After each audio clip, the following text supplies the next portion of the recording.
police exercise of force most likely to send a person to the hospital in this country every year is, guess what? Canines.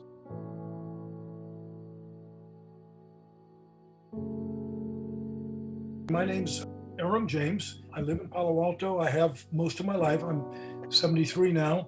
I'm an advocate for best police practices. I've been doing that since 2003. I was a public defender for 25 years, the bulk of the time in Santa Clara County and 1 year in the Compton branch of the Public Defender's Office in Los Angeles. So that's activist and professional background. And I like to be very active because I know that Justice Louis Brandeis, the first Jew appointed to the court, said the following, something to the effect of, the most important participant in our democracy is not the elected officials, but the community members. And so I take that call seriously. Marshall Project and other media sources in 2020 put out an extraordinary series called Mauled, When Police Dogs Are Used as Weapons, a 13-part series that I've sent around to the council, the HRC, the press numerous times.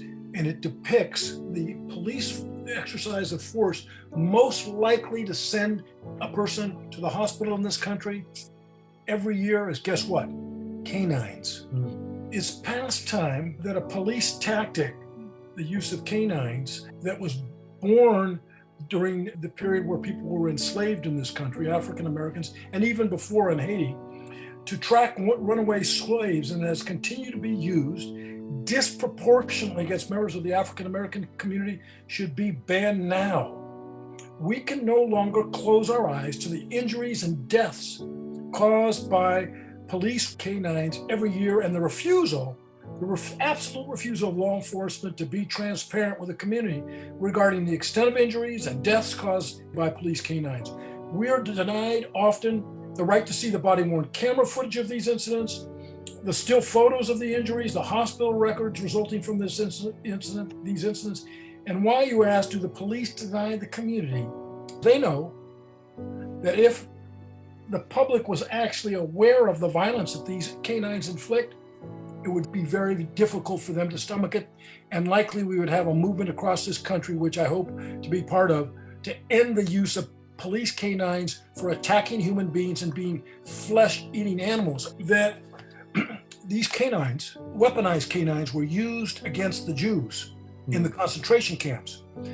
I looked to see, and there was huge numbers of indignities. I just had a talk tonight with an editor of our local paper, and I won't give his name out, but he said the advantage is now that if we're going to have canines at all, they should be limited to drug searches and searches for young people that are lost, kids or elderly people, but never to attack a human being and eat their flesh and to cause lifelong injuries.